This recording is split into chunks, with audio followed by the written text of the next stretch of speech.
The handouts or review materials must be treated with utmost confidentiality. It shall be the responsibility of the person whose name appears therein that the handouts or review materials are not photocopied or in any way reproduced, shared, or lent to any person or disposed in any manner. Any handouts or review materials found in the possession of another person whose name does not appear therein shall be prima facie evidence of violation of RA 8293. Top-notch review materials are updated every 6 months based on the current trends and feedback. Please buy all recommended review books and other materials. So after the menstrual cycle, let's now tackle the abnormalities of the menstrual cycle. Pwede siyang dysmenorrhea, premenstrual syndrome, and abnormal uterine bleeding. Okay, so an overview to AUB. So question, 24-year-old presents with pelvic pain associated with headache and anxiety for 2 weeks before her period and resolves following the onset of menses. What is your diagnosis? So let's talk about dysmenorrhea first. Dysmenorrhea, yung pelvic pain during menstruation that interferes with normal activities and requires OTC or prescription medication. 50% of menstruating women suffers from dysmenorrhea and 10% of these are incapacitated for 1 to 2 days each month. And it can be classified into primary and secondary. So yung mga percentage na yan, binabanggit ko, kasi usually sa OB or sa gyne, meron silang mga tinatanong na percentages. Okay? So, ito yung mga percentage na nakita natin. 50% of menstruating women nagkakaroon ng dysmenorrhea and some, 10% incapacitated for 1 to 3 days. So, nangyayari talaga yan, sa mga co-interns nyo, co-clerks nyo na nagdi-dysmenorrhea na parang yung mga iba hindi nila naiintindihan. Pero it really happens. When you say primary dysmenorrhea, it is idiopathic without an identifiable pathology. Okay. Often occurring with the initiation of ovulatory menstrual cycle, usually occurs before 20 years old. Ang etiology niya, because of increased levels of endometrial prostaglandin production derived from the arachidonic pathway. Diba? Yun yung pain natin, prostaglandin. You diagnose this by history or absent talaga, walang organic cause. So that is primary dysmenorrhea. Associated symptoms include nausea, vomiting, headache, Ang treatment dyan, first line is NSAIDs. I usually tell my patients kung nagdi-dysmenorrhea sila, not to take the NSAIDs sa peak ng pain, yung sakit na sila. Kung alam naman nilang magdi-dysmenorrhea sila, makonting pain pa lang, subtle pain or subtle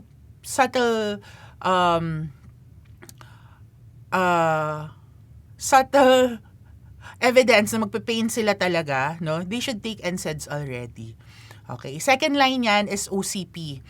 Kasi again, this is ovulatory cycles. Pag hindi ka nag-ovulate because of OCP, okay, pag hindi ka nag-ovulate because of OCPs, so hindi ka magpe-pain din.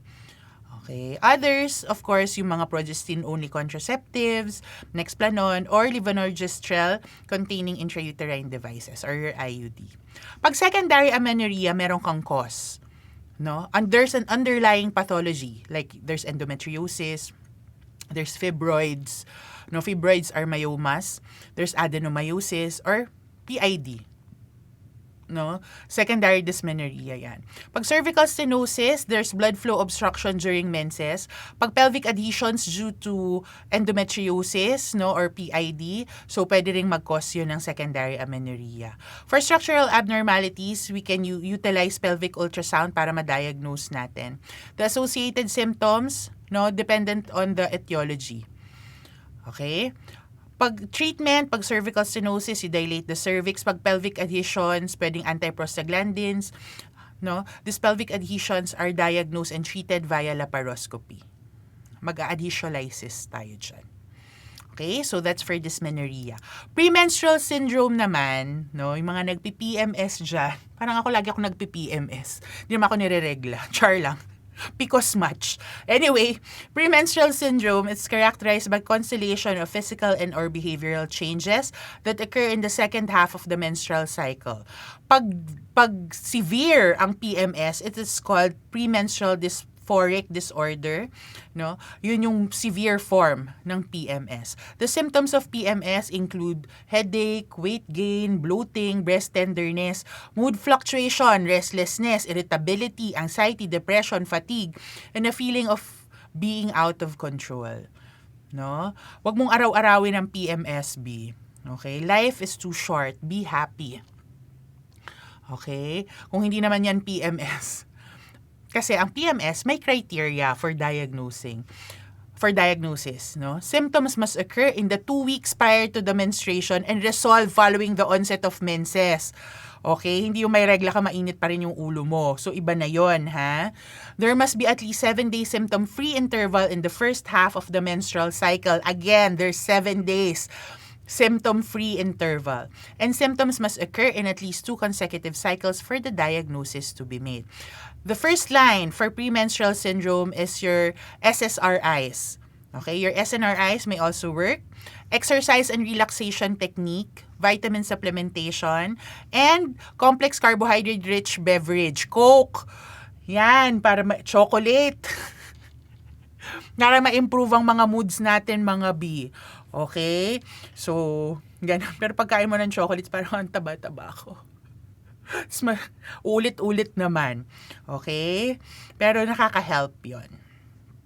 So, what is your diagnosis here? It is premenstrual syndrome. Next, question. Patient on OCP complained of breakthrough bleeding. How is this type of AUB or abnormal uterine bleeding classified? Naka-OCP siya, may breakthrough bleeding. Okay, so ano daw? This is from blueprints. Okay? AUB can present in any ways or form, from infrequent cycles to excessive flow, prolonged duration of menses, and intermenstrual bleeding. Ito po ay galing sa blueprints. Okay? Yung AUB natin na pag-uusapan. Kasi ito yung mga natatanong sa boards for the past several years, several board exams. Okay. So, AUB, ang guidelines natin for blueprints, it's 28 plus or minus 7 days. So, 21 to 35 days. Pero ang FIGO, iba na yung sinabi nila. Meron ng infrequent, normal, or frequent. So, pag nakita nyo to, ang ibig sabihin, hindi galing sa blueprints. Galing siya sa recommendations ng FIGO. No? Federation International Gynecology Oncology. Parang ganon, FIGO. Okay? So, merong infrequent, more than 38 days. Normal is 24 to 38 days. Pag frequent, less than 24 days. Hindi lang siya 21 to 35 days. Okay? Ang duration, sabi sa blueprints, it's 4 up to 7 days. No? Normal is less than or equal to 8 days. Pag prolonged, more than 8 days, sabi sa FIGO. Regularity, sabi sa FIGO, normal or regular, shortest to longest cycle variation is less than 7 to 9 days. Irregular, pag shortest to longest cycle variation is more than 8 to 10 days. Ang flow volume, sabi sa blueprints, it's 35 ang average, but it can add up to 55 to 60 ml per cycle. Okay? Sabi sa FIGO, light, normal, or heavy, and it is patient-determined. So, pag nakita nyo tong mga terms na to, FIGO yung hinihingi niya. So, be familiar with this also. Okay? Patterns of abnormal uterine bleeding. Sabi sa blueprints, okay? Normal menstrual cycle, regular bleeding, average is 28 days. So, 21 to 35 days. Lasting 3 to 5 days, bleeding on average is 30 to 50 ml per cycle. Ang heavy menstrual bleeding, wala na to sa FIGO. No, meron na lang to sa blueprints. Yung heavy menstrual bleeding, formerly menorrhagia. Ito kasi yung natanong dati, menorrhagia. Menorrhagia is heavy flow, more than 80 ml per cycle, or prolonged menstrual flow occurring at regular intervals. So, menorrhagia is, is heavy flow, pero regular. Pag light menstrual bleeding, this is hypomenorrhea, light flow. Pag intermenstrual bleeding, formerly metrorrhagia. Metro is intermenstrual bleeding. Inisip ko lang dito, metro, gitna ng lahat. So, intermenstrual bleeding, gitna ng bleeding, metrorrhagia. Alright? It is irregular, normal to light lang ang metrorrhagia. Pag heavy na irregular, pagsasamahin nyo lang yung meno tsaka metro. So, metrorrhagia. Okay? There's excessive or prolonged bleedings at irregular intervals. Pag infrequent yung menstrual cycle, that is oligomenorrhea, more than 35 days apart. Pag polymenorrhea, sabi sa blueprints, frequent regular cycles but less than 21 days apart. Nandito rin sa table na to sa blueprints ang amenorrhea na secondary at amenorrhea na primary. Sabi sa blueprints, sa table na to lang, sabi niya no menses by age 14 years old. Pero ang amenorrhea talaga na primary is more than 15 years old. Okay? So dito, sa table lang na to, sa blueprints, okay, 14 years old. So Doc, paano sa boards? Paano kung anong itatanong niya? Tingnan niyo kung ano ang line of questioning niya. Kung AUB ba o amenorrhea talaga. Okay? So, yun lang yung tip na mabibigay ko kasi hindi ko alam kung anong itatanong nila. Another way to classify abnormal uterine bleeding is using the palm coin classification. The palm coin, pwedeng structural or non-structural. Pag structural, yun yung palm. Polyp, adenomyosis, leiomyoma, malignancy, or hyperplasia. Pag non-structural, you have your coagulopathy, ovulatory dysfunction, endometrial, that's primary endometrial, iatrogenic, and not yet classified. Okay? So, pag structural, polyp, yan makikita natin, adenomyosis, leiomyoma, malignancy. Malignancy or hyperplasia. Ang AUBM ay hindi myoma. Ang AUBM ay AUB malignancy. Ang leiomyoma or ang myoma ay AUBL. Leiomyoma, myoma, fibroid, AUBL yan. Again, pero pag hyperplasia, AUBM yon. Malignancy and hyperplasia. Okay? Then there's coagulopathy, yung mga von Willebrand disease, yung ovulatory dysfunction, endometrial, iatrogenic. Iatrogenic dahil sa gamot. No? Any gamot is classified as iatrogenic na nagkukos ng AUB and not otherwise classified. So, i-run down lang natin yan. Ang endometrial polyp, your AUB P. These are localized growths of endometrial tissue containing glands, stroma, and blood vessels covered with epithelium. No, possible cause niyan is estrogen stimulation. Pag sinabi mong endometrial polyp, may 3 components, very essential in the diagnosis. You have your endometrial glands, stroma, and essential vascular channels as opposed to your fibroids which have peripheral vascular channels. Siya central kasi polyp, ito ang itsura niya. You diagnose it with TVS, you manage it with operative hysteroscopy. Anong difference ng hysteroscopy sa laparoscopy? Laparoscopy sa tiyan ang enter. Okay? Ang hysteroscopy sa vagina, papunta sa cervix, papunta sa endometrium. Okay? Yun yung operative hysteroscopy. Hindi mo naman kasi makikita to sa labas. Nasa loob yan ng endometrial cavity. Okay? So, AUBP. Okay. Yung adenomyosis, we will discuss that separately. Okay, yung leiomyoma, no, these are myoma or fibroids. There are somatic mutation in a single progenitor cell which affects cytokines that affect cell growth which may be affected by estrogen and progesterone. So, ang pagkain ng myoma is estrogen and progesterone. Okay, so may ito yung subclassification of myomas, no? Ang pinaka nagkukos ng AUB is submucosal myoma. Pag sinabi mong submucosal myoma, nandun siya sa endometrium. So yung endometrium kasi, i-alter ng myoma yung architecture, lumalapad, no, dumadami yung surface area ng endometrium. So mas maraming times na nagbe-bleed. Mas marami yung chances na mag-bleed out ka talaga. So that is because of the submucosal myoma. So yun yung mga classification niya. Okay? So maganda rin na sinasubclassify yung mga myoma kasi nga ang pinakatalamak dyan na nagkukos ng bleeding is the submucosal myoma. Okay? These are the other classification of myoma, your malignancy or hyperplasia, your coagulopathy, no? Yung malignancy or hyperplasia, ang most common presenting symptom of endometrial cancer is AUB. ang risk factor dyan is increased circulating levels of estrogen. Sige, balik tayo ng endometrial cycle.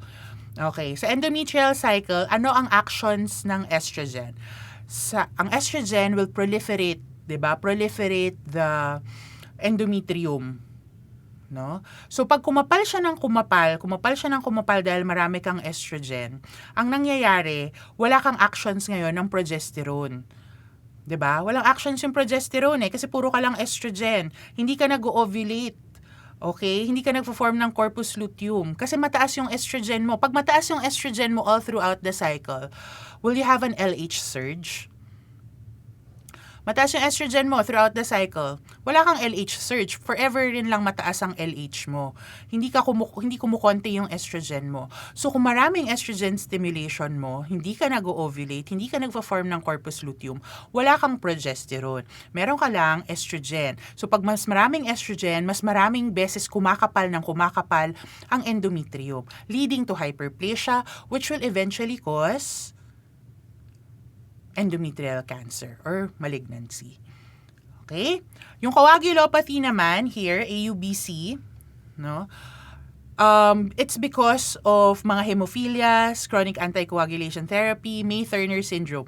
Sorry, yung chronic anticoagulation therapy, it is because of AUBI.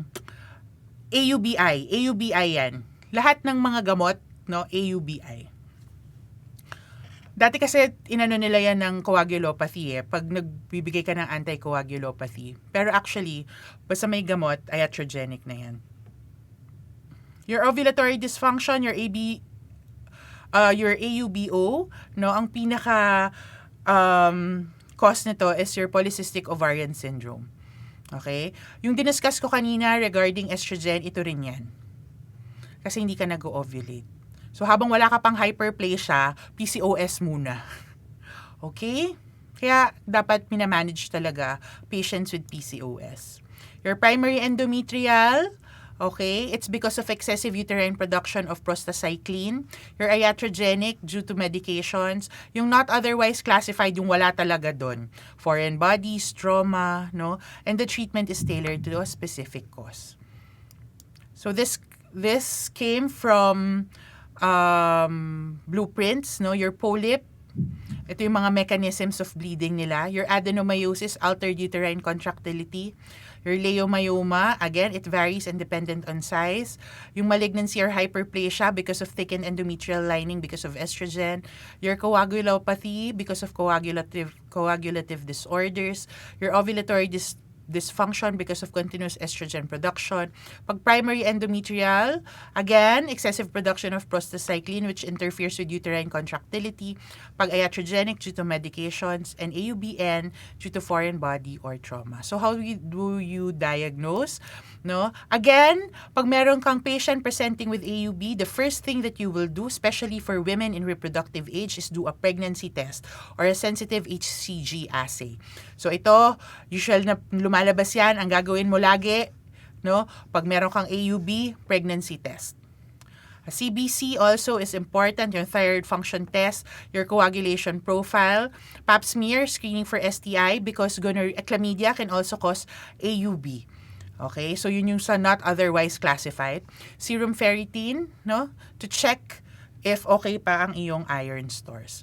Diagnostic tools, you do imaging, no, for the palm, for the structural abnormalities, and hysteroscopy also. Hysteroscopy is both diagnostic and therapeutic and more accurate than dilatation and curettage. For acute hemorrhage, okay, pag nagbi-bleed talaga yung patient, okay, intravenous estrogen is the drug of choice. Intravenous estrogen is 25 milligrams conjugated estrogen every 4 hours up to 24 hours. Basta high doses of estrogen.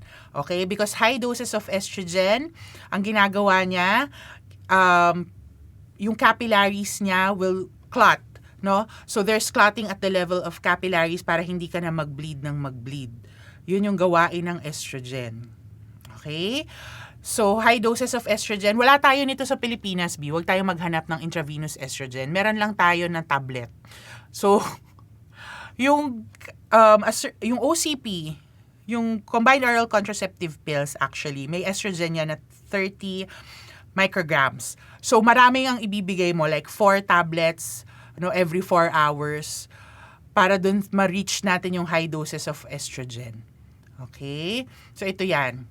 35 mcg of ethinyl estradiol pala ang binibigay. Okay? So, monophasic OCPs ang binibigay. 3 times a day for 3 days, then 2 times a day for 2 days, and then daily for the remainder of the pack. Okay? Pero kung pwede mo nang i-curettage, halimbawa, ni sexual contact naman na, tas sobra talaga yung bleeding, no? You can do dilatation and curettage. Ang dilatation curettage, okay, is both therapeutic and diagnostic. But then again, it's not the treatment, no? The treatment talaga for AUB. Kailangan malaman mo yung cause. Malalaman mo yung cause through dilatation and curettage din. Okay? So what is the answer to this? It is AUB iatrogenic because of the intake of OCP. So from AUB, let's now go to amenorrhea. No, your amenorrhea can either be primary amenorrhea or secondary amenorrhea. Question, 39-year-old, regularly menstruating since menarche, experienced absence of menses for 1 year. The estrogen level is 25 picogram per ml. The FSH is 40 milli-IU per ml. What could have caused the amenorrhea? So what is primary amenorrhea? Primary amenorrhea is the absence of menses in a woman who has never menstruated by the age of 15 years old in the presence of normal growth and secondary sexual characteristics. Ibig sabihin, may breast budding, may thelarche. Okay? Girls have not menstruated within 5 years of breast development if occurring by age 10. And breast development should occur by age 13 or otherwise requires evaluation as well. The prevalence of primary amenorrhea in the US is 1 to 2%. So primary amenorrhea, meron niyang tatlong etiologies, 3 groups of etiologies. You have your outflow tract abnormalities, so hindi makalabas yung menses. You have end organ disorders, ibig sabihin yung ovaries mo are not functioning. In your central disorders, sa HPO axis, ito yung H and P. That is your central disorders. Isa-isahin natin ang outflow tract abnormalities. Ang pinaka-common is imperforate hymen or transverse vaginal septum. Pag imperforate hymen, the hymen fails to canalize. Pag transverse vaginal septum, yung Mullerian-derived upper vagina, di ba yung Mullerian duct natin? Anong nade-develop sa Mullerian duct? Kanina, fallopian tube, uterus, and the upper part of the vagina. So, ang nangyayari dito, nagfe-fail yung Mullerian-derived upper vagina to fuse with the urogenital sinus-derived lower vagina. So, nagkakaroon ng transverse na septum. Hindi makalabas yung menses dahil may septum doon. Okay? Yun yung transverse vaginal septum. Sa outflow tract abnormalities, we should check kung bakit may amenorrhea. Normal ba yung breast? Once there is presence of breast, ibig sabihin meron siyang estrogen. Pag meron siyang estrogen, ibig sabihin nagproproduce yung ovaries niya ng estrogen. Ibig sabihin nun, normal yung estrogen levels, normal yung ovaries niya. Okay? So, merong breast, wala lang menses, no? So, ang gagawin natin, serum testosterone, observation of pubic and axillary hair. Pag normal naman yung female testosterone, ibig sabihin lang nun, there's congenital absence of uterus or your MRKH syndrome. Wala kang uterus, wala kang upper part of the vagina. Pag normal, pero absent yung pubic and axillary hair, pwedeng testicular feminization, or androgen insensitivity. Ibig sabihin, genetically XY, okay, lalaki siya, genetically XY, pero hindi sensitive yung genital organs niya to testosterone, kaya mukhang female ang phenotype niya. So that is androgen insensitivity. So you have to confirm with karyotype. Okay? You excise also gonads after 18 years old to prevent gonadoblastoma. Okay? Estrogen therapy thereafter. Kasi ito yung psychological sex. Pinanganak, ang tingin sa kanya female. Okay? So mag-estrogen therapy na lang siya. And cannot have an offspring kahit na XY siya. Okay? For congenital Mullerian anomalies, these are the classification. So class 1 is segmented Mullerian agenesis or hypoplasia. This is your Mayer-Rokitansky-Kuster-Hauser syndrome. Okay? Pag unicornuate uterus, may rudimentary horn or without rudimentary horn. Pwedeng uterine didelphys, nag-fail talaga to fuse yung dalawang Mullerian duct. Bicornuate uterus, semtostay uterus, and uterus with internal luminal changes. So galing to sa blueprints, mga B. Okay, ito yung normal uterus. Okay, arcuate uterus, hindi siya nag-fuse dito sa level na to.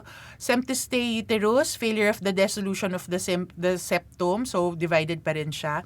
Unicornuate uterus, hindi nag-form yung kabilang Mullerian duct, no, isa lang.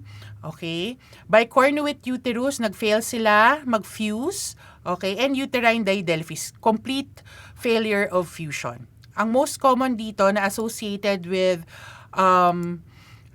recurrent pregnancy loss in the first trimester is a septate uterus. Pwede siyang mabuntis, pero nga, no, nagkukos pa rin siya ng recurrent pregnancy loss. This is congenital Mullerian anomalies and pregnancy. You have uterine septums and bicornuate uterus and Mullerian-Rokitansky-Kuster-Hauser syndrome. Okay? Yung uterine septum, again, 25% may suffer for recurrent first trimester pregnancy loss. Pag bicornuate uterus, because limited yung size ng uterine horn. Okay, if pag second trimester pregnancy loss, there's malpresentation also, IUGR, and preterm labor and delivery. This is associated with a bicornuate uterus. Siyempre, pag MRKH, wala talaga siyang uterus. Okay.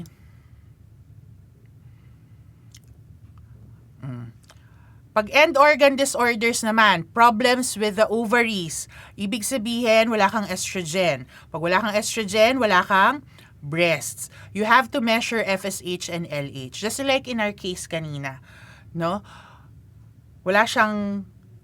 This is for primary amenorrhea. Secondary amenorrhea pala yung case natin, sorry. So for primary amenorrhea, you measure your FSH and LH. Okay? Pag more than 20, this is hypergonadotropic hypogonadism, eukaryotype. Pag 46XX, there's ovarian failure. Pag 45XO, this is Turner syndrome. Okay? Primary ovarian failure or primary ovarian insufficiency. Yun na yung tawag, hindi na primary ovarian failure. Okay. This is hypergonadotropic. Mataas yung FSH, mataas yung LH. Hypogonadism, wala kang estrogen na naproproduce. Okay. Again, anong kailangan para makaproduce ng estrogen? Normal. Dalawang normal na XX chromosome. Okay. Yung hypothalamic disorders, okay, this includes your Kallmann syndrome or disruption of GnRH transport or defects in GnRH pulsatility. So, yun yung mga central disorders natin. Ano ba yung Kallmann syndrome? This is the congenital absence of GnRH. Wala ka talagang GnRH. So, hindi ka magpaproduce ng LH, FSH, hindi ka magpaproduce ng estrogen. Okay? So, amenorrheic ka. Okay? Or, pwedeng defects in GnRH pulsatility, extreme stress, anorexia nervosa, hyperprolactinemia, hypothyroidism, severe weight loss. Yan yung mga central disorders that can cause primary amenorrhea. Pituitary disorders are rare. No, usually they are secondary to hypothalamic disorders. This is the flow chart for diagnosis of patients with amenorrhea. Pag may uterus, yes or no. Pag no, usually MRKH yan.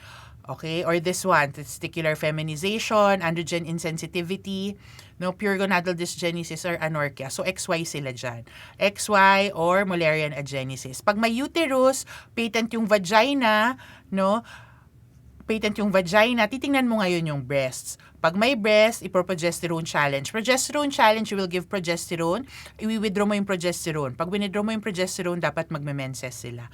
That is the progesterone challenge. Di ba ang sabi natin kanina, ang menses happens because there is withdrawal of progesterone. So, yon, titingnan mo progesterone challenge. Pag walang breasts, no, consider as if progesterone challenge is negative. Okay? Pag patent yung vagina, kung tinatanong patent ba yung vagina at hindi, minsan imperforate hymen, transverse vaginal septum, or vaginal agenesis. So, anatomic dysfunction yan. Sa progesterone challenge na negative, you rule out Asherman syndrome and cervical stenosis. Kung FSH levels over 40 milliAU, ibig sabihin meron kang hypergonadotropic hypogonadism, no, it's ovarian failure. Pag under 40 milliAU per ml, pwedeng severe hypothalamic dysfunction. Pag positive, ibig sabihin nag-bleed siya after withdrawal ng progesterone. Tingnan mo kung hirsute, no, pwedeng PCO, ovarian tumor, or adrenal tumor. Pag non-hirsute, mild or hypothalamic dysfunction. Okay? This is just the workup of primary amenorrhea based on the phenotypic feature yung diniscuss natin kanina. You treat patients with primary amenorrhea with congenital anomalies, mga reconstructive procedure to allow egress of menses in those with functional uterus or to create a neovagina or a functional vagina.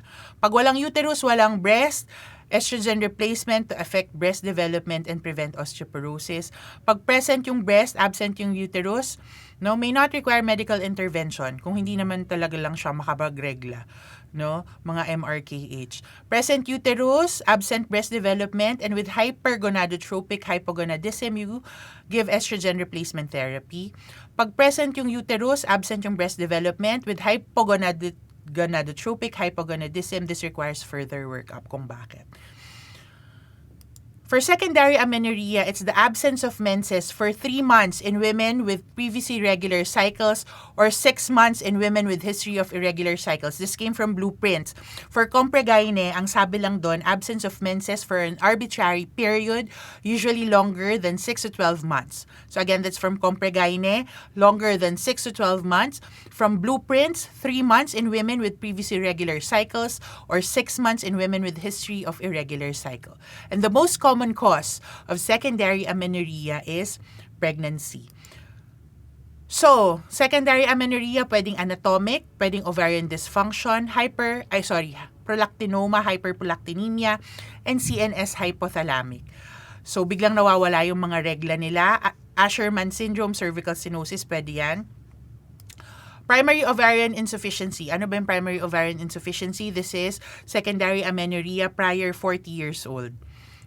Wala na siyang functioning ng mga follicles na nagproproduce ng estrogen. Kaya mataas ang FSH nila.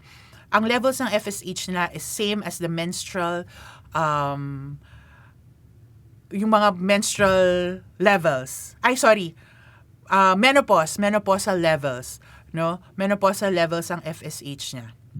Okay, so primary ovarian insufficiency. Wala na siyang follicles na nagproproduce.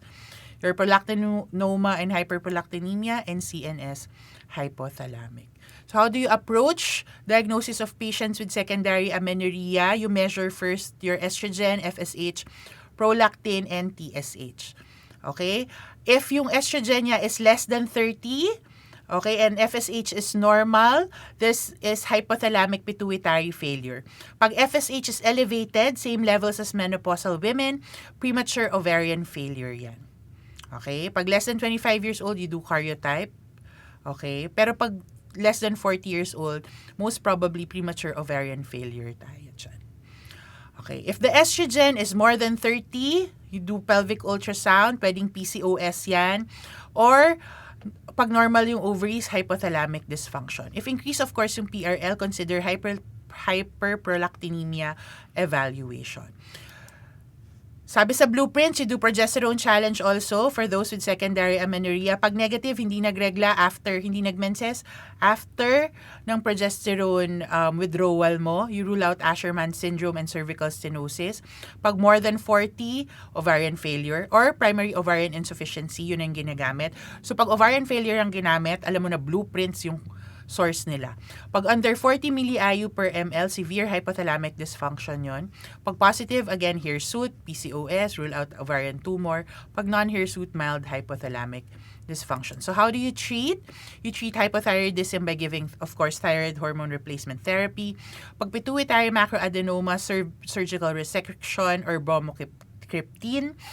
Pag hypoestrogenic, of course, estrogen replacement therapy. Hyperprolactinemia, you may induce ovulation with bromocriptine. Pag negative yung progesterone challenge, no? Ovulation induction with clomiphene citrate for unresponsive human menopausal gonadotropin or recombinant GnRH. So the answer here is premature ovarian insufficiency. So let's now go to hyperandrogenism. But before we start, I have a question. This enzyme converts testosterone to dihydrotestosterone in the skin. So what enzyme is this?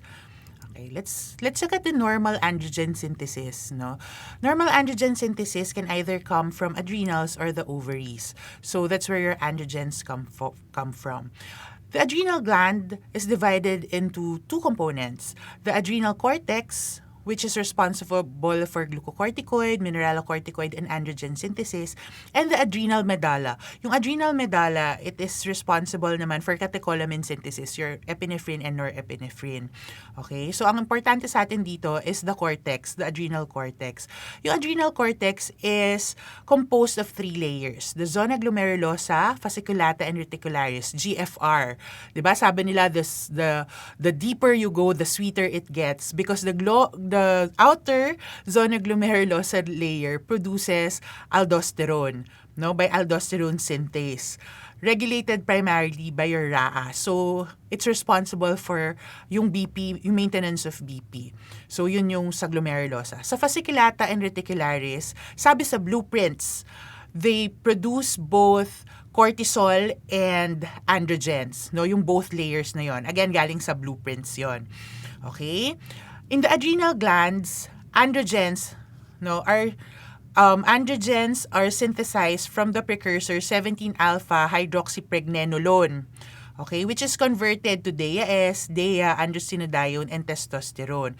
No? Yung ovaries naman, the granulosa cells produce the androstenedione. Okay, androstenedione, which is more abundant than their production of testosterone. Okay? So, for the skin, meaning, yung androstenedione mo na produce niyan testosterone, okay, your androstenedione, by the action of aromatase, will produce estradiol in the fat cells. So, sa peripheral production ito, no, ng mga androgens. Yung 5-alpha reductase naman will convert your testosterone to a more potent type of testosterone, which is your DHT. Okay? Yung DHT, more potent siya because it mas maraming testosterone or androgens receptors sa hair follicle naman, no? Kaya nagko-cause din yan ng hirsutism. So, yun yung synthesis ng androgens natin, no? Both come from the adrenals and the ovaries. Okay. So, hyperandrogenism naman, abnormal yung production ng androgens, masyadong marami. So, dahil yun yung causes mo, no, ang nagpo-produce ng androgens mo are the adrenals and the ovaries. So, any disorders, adrenal and ovaries, can cause hyperandrogenism. No? And regardless of the source, elevated androgens lead to hirsutism and possible virilism. Okay? So, kung makikita natin itong pathway na to, there is defect, okay, in the 21-alpha hydroxylase. So, wala tong enzyme na to. So, ang nangyayari, nagsha-shunt yung pathway of producing aldosterone and cortisol from cholesterol. Mapupunta sila lahat ngayon to produce testosterone, no, and will be converted to estradiol in the ovaries. Okay? So, ganun yung mga nangyayari. Or in the periphery also. May shunting ng pathway. Okay? So, para siyang compensatory mechanism. Since hindi ako makagawa nito, gagawa na lang ako ng androgens. Okay? Gagawa na lang ako ng androgens.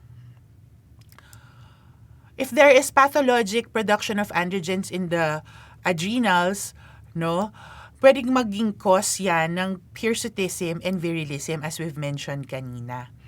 Okay? So, that's the pathologic production of androgen. So, ano bang difference ng hirsutism from virilization? The clinical features of hirsutism, there is increased terminal hair on the face, chest, back, and lower abdomen, and inner thighs of women. Dapat wala naman yan talagang maraming hair. 'Di ba? The development of the hair, no, can be characterized as a male escutcheon, diamond-shaped instead of triangular shape. No? Nagiging male pattern yung hair growth niya. The speed of onset of hirsutism is gradual. Ang androgen excess is normal or mildly to moderately elevated lang. Pag virilization, it's development of male features already in the female. Pwedeng deepening of voice, frontal balding, increasing muscle mass, there's clitoromegaly, breast atrophy, and male body habitus.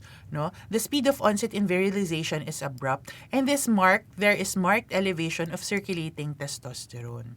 Okay? So ito, hirsutism lang. Ito, virilization na talaga. Babae siya, pero mukha ng male. No? This is virilization. Hirsutism, mabuhok lang si ate mo, girl. Okay?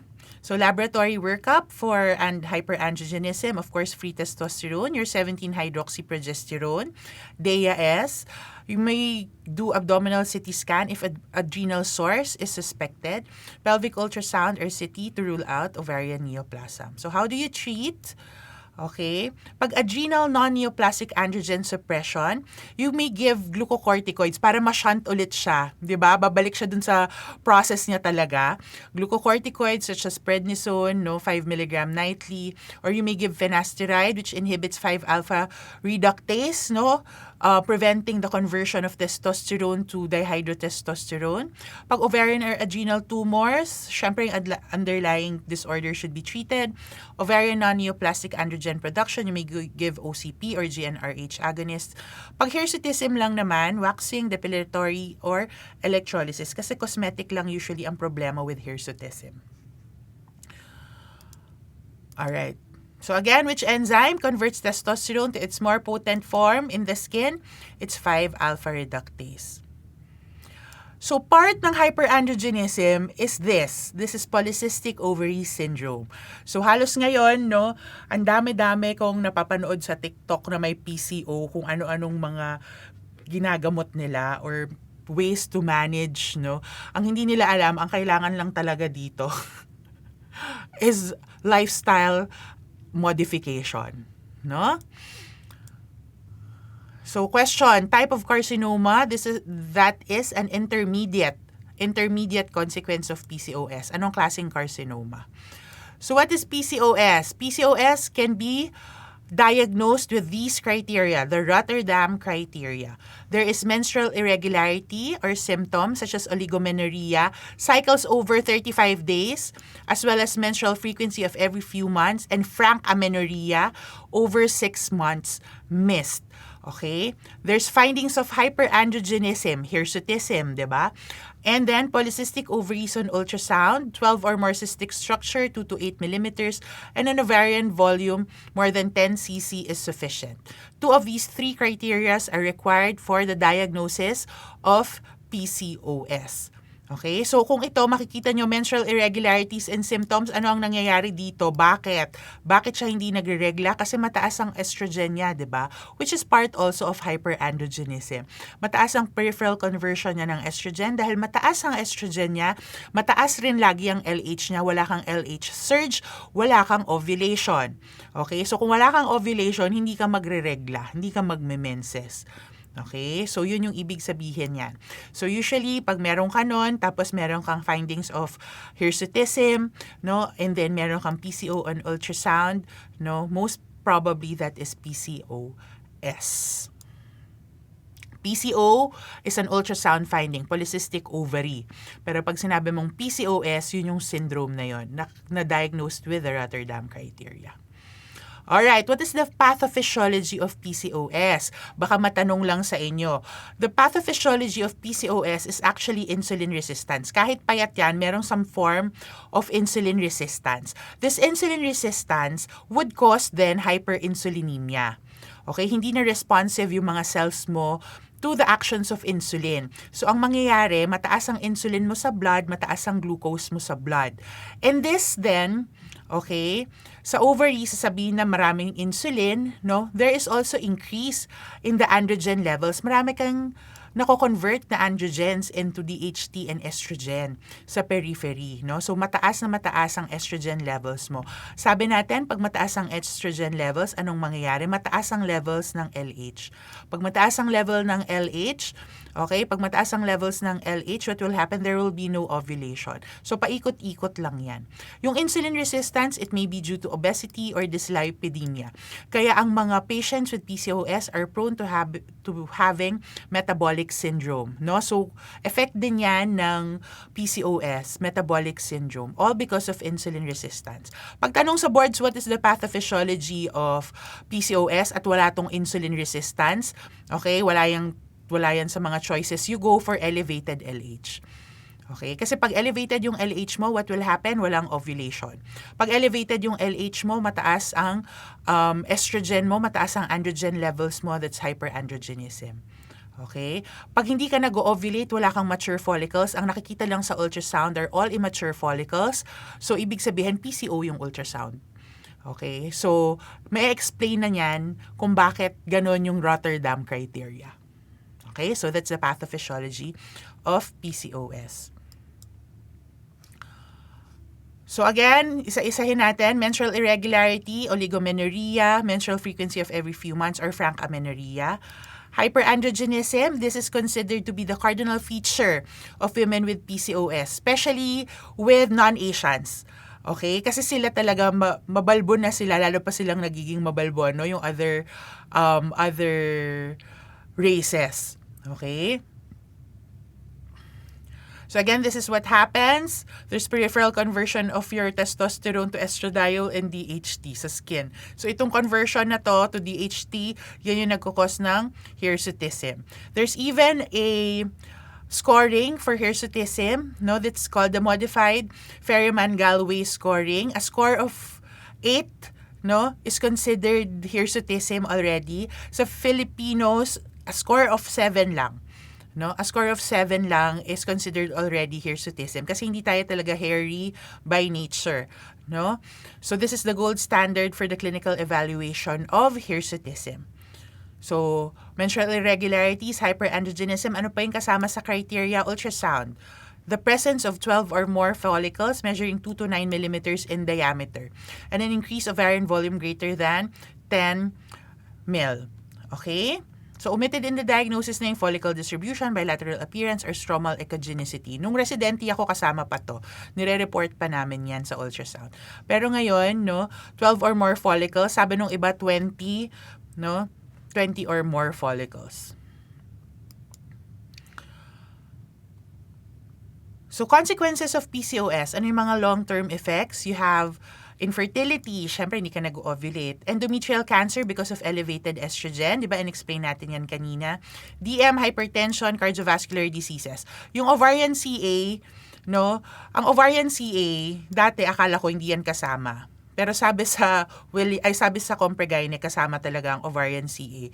It can cause the PCOS can also cause ovarian CA. Kasi ang iniisip ko, ang ovarian CA, ano ba ang cause ng ovarian CA? Incessant ovulation.